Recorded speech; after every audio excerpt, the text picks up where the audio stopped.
Señor Presidente de la República, Rodrigo Chávez, y señora Primera Dama de la República, doña Signe Cecate.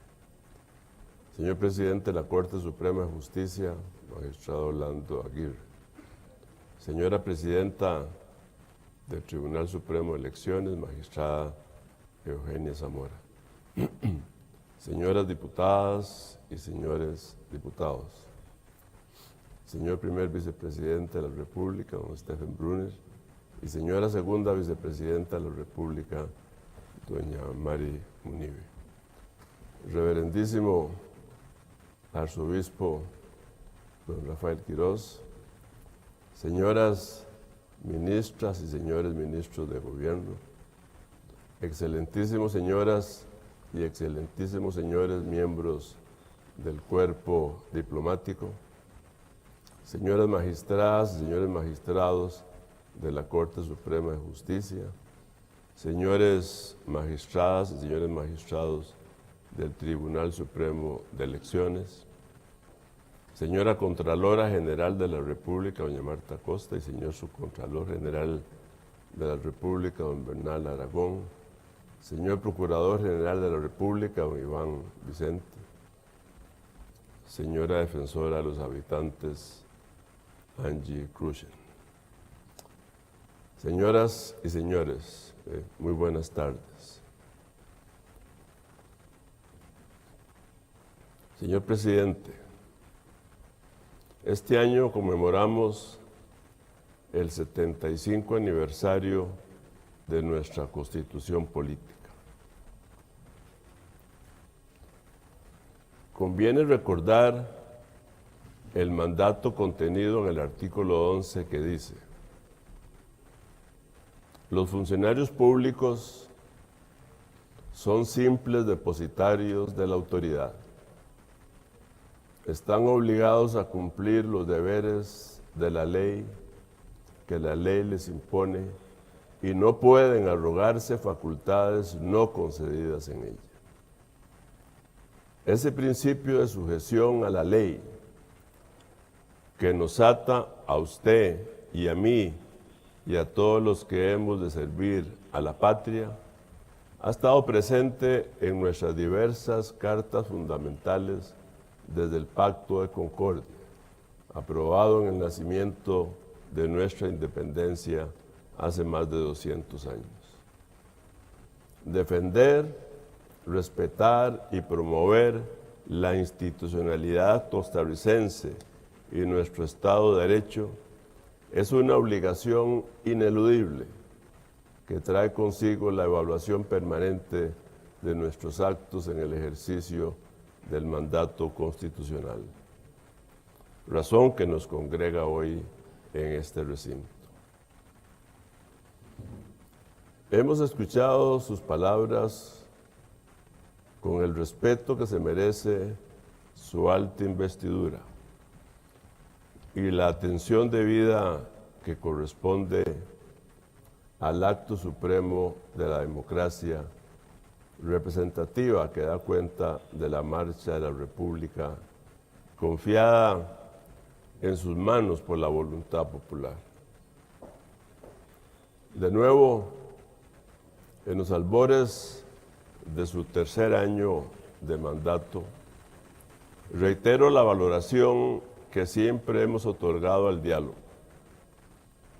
porque sin importar los tonos a veces desabridos, nuestras convicciones democráticas nos obligan a la escucha respetuosa del contrario, buscando espacios para un entendimiento productivo y razonable.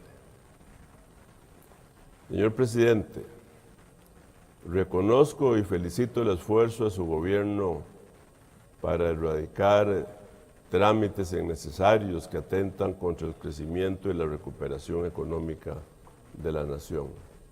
Esas iniciativas que benefician tanto a emprendedores, empresarios y ciudadanos se enrumban en la dirección correcta.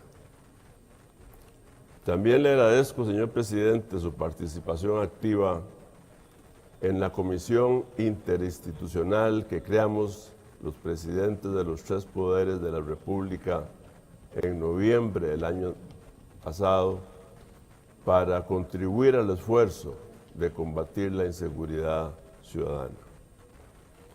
Confío en que la legislación que hemos aprobado y aquella que aprobaremos contribuye de forma significativa para reforzar a las fuerzas del orden. Igualmente, me permito reconocer y aplaudir la diligencia debida en su administración en el equilibrio macroeconómico de las finanzas del Estado. Eso ha merecido para Costa Rica un sensible mejoramiento de las condiciones del riesgo país y una mejor calificación de las emisiones soberanas de deuda pública para obtener condiciones financieras más atractivas para la inversión pública y privada.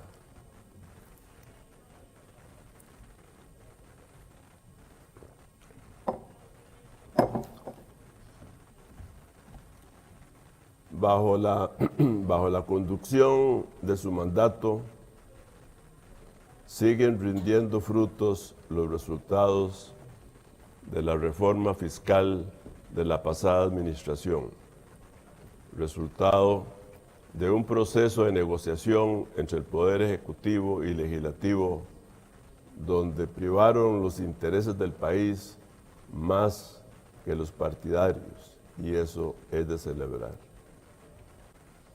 Poco a poco se ha ido soltando la soga asfixiante de la deuda pública y el déficit fiscal. Sin embargo, gobernar es siempre caminar en equilibrio, en una cuerda floja, con fuerzas opuestas que nos empujan de un lado a otro, con el constante peligro de moverse hacia extremos que empujan al abismo. Por una parte, lo social sin sustento fiscal es insostenible, y por la otra, el equilibrio fiscal sin inversión social es peligroso y además es inhumano. Y aquí debo señalarle que divergen nuestras visiones. En el complejo balance de las rectificaciones fiscales, jamás debemos encerrarnos solo en los números y equilibrios macroeconómicos. Jamás podemos permitirnos alejar nuestra mirada solidaria de la proyección humana en que se asienta la sostenibilidad histórica y política de un pueblo. Jamás sacrificar la inversión social en el altar de un malentendido ahorro meramente económico. Y es que en la política se siembra el futuro y lo sembramos de cizaña o de esperanza. Lo sembramos de discordia o de entendimiento. Señor presidente, si bien reconozco varios de los logros económicos de su gestión y reconozco también otros como la inversión extranjera y algunos que usted ha mencionado, es igualmente mi deber señalarle con enorme preocupación que los principales indicadores sociales se han desmejorado. El Estado de la Nación ha venido señalando la creciente desconexión entre crecimiento económico y bienestar social, sobre todo entre los más vulnerables. Así no somos nosotros, así no queremos ser nosotros. Va en contra de todo lo más sagrado del costarricense, la cohesión social fundada en la solidaridad. Es tan dramática esta situación que, de acuerdo con las mismas estadísticas oficiales de la OCDE que usted ha mencionado ahora, hoy somos vergonzosamente el primer país dentro de dicha organización con el mayor nivel de su población en pobreza. Repito, somos el país con el mayor nivel de su población en pobreza y con la mayor desigualdad en la distribución de sus ingresos. Datos matan mentiras. Los datos nacionales señalan con un doloroso dedo de reproche a una inmisericordia ausencia de prioridad social en las políticas económicas de su gobierno. Primero, resalta la educación, que si en el 2017 tenía destinado un insuficiente 7.36 del PIB, en este año apenas llega al 5.49, cada vez más lejos del deber cívico de asegurar a los hogares una educación de calidad. Programas claves como Avancemos han sufrido el impacto de los recortes. Datos de Lima nos dicen que el año pasado recibieron apoyo de Avancemos menos de 300,000 estudiantes, cuando en el 2022 se apoyó a casi 400,000. En pocos años, esa estadística nos reventará en la cara. Casi 100,000 jóvenes menos apoyados para que estudien harán más inseguras nuestras calles. Señor presidente, no tenemos que repetir y volver a repetir la importancia de la educación para el desarrollo nacional, para la economía del país, para la formación cívica de las personas, para la incorporación productiva de la gente a la vida nacional. Frente a nosotros, en materia de educación, solo se abre un panorama sombrío. El daño que sufrirán las nuevas generaciones si no se cambia de rumbo es incalculable.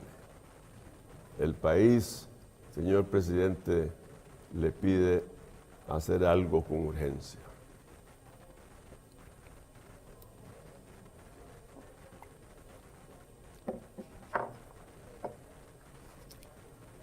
En segundo lugar, no existe argumento alguno que pudiera justificar que la red de cuidado se haya estancado, que cada vez cubra menos hogares y que además, y aquí el dolor indigna, que recortaron el 16% de los recursos para cada menor atendido. Estos recortes de la Red Nacional de Cuidado rompen el instante de oportunidad para la atención de vida de los menores, así como la oportunidad laboral de las familias más humildes y más necesitadas de apoyo. Esa es la familia de mujeres jefas de hogar. En tercer lugar, cada vez menos costarricenses que sueñan con tener una vivienda tienen acceso a un techo digno. Ha caído el número de viviendas construidas. Mientras en el 2019 se beneficiaron casi 13,000 familias, en el 2023 tan solo se llegó a una cifra cercana a las 8,000 viviendas. Es un descenso en picada hacia el precarismo, donde el crimen y el narcotráfico encuentran el mejor terreno de cultivo. En cuarto lugar, vierto mi mirada dolida a las 30,000 personas en listas de espera para obtener una pensión del régimen no contributivo. No podemos permitirnos que eso continúe así. Si no hacemos algo, la pobreza total y extrema en la vejez se cuadriplicará para la mitad del siglo. La mayor demanda insatisfecha de adultos mayores en desamparo dibujará un panorama nacional sombrío. En quinto lugar, existe un aspecto de la vida pública en el que desembocan todas las miserias presupuestarias que nacen cuando la función pública se aísla del sufrimiento humano. Ese es el espacio de la seguridad ciudadana. No en vano los pueblos más seguros del mundo son aquellos en los que se disfruta de atención pública y se goza de equidad distributiva. La inversión social es la forma preventiva de combatir el delito. El debido financiamiento de las fuerzas del orden y de su respaldo judicial e investigativo son la forma inmediata de enfrentar la delincuencia activa. Para eso se necesita reforzar también el marco legal del delito y esta Asamblea Legislativa, en pleno, se ha abocado a la tarea de tramitar y aprobar los proyectos que han sido encomendados por la Comisión de Autoridades, así como de la Comisión de Seguridad y Narcotráfico.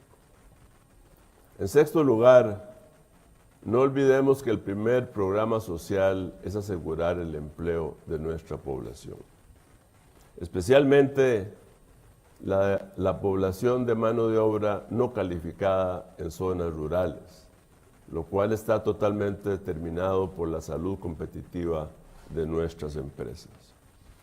Una política monetaria y cambiaria desequilibrada pone en peligro la sostenibilidad de nuestro tejido productivo nacional y amenaza al país con mayor desempleo y cierre de empresas, en su mayoría micro, pequeñas y medianas, especialmente en las zonas rurales del país.